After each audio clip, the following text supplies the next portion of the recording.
Hello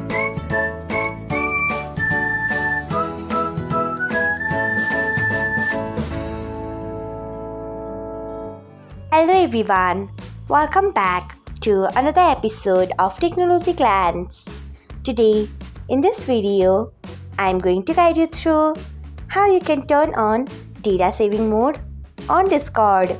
So, let's get started. Firstly, open Discord app in your device, then tap on settings icon, then scroll until you find chat. Next tap on it. Then scroll until you find data saving mode.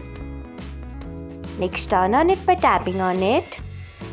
So this is how you can turn on data saving mode on Discord. Thanks for watching. If you found this guide helpful, we would love it if you hit the thumbs up button below. We upload great new tech tutorials like this one every day. So do not forget to subscribe to our channel and hit the bell icon so that you'll never miss another update.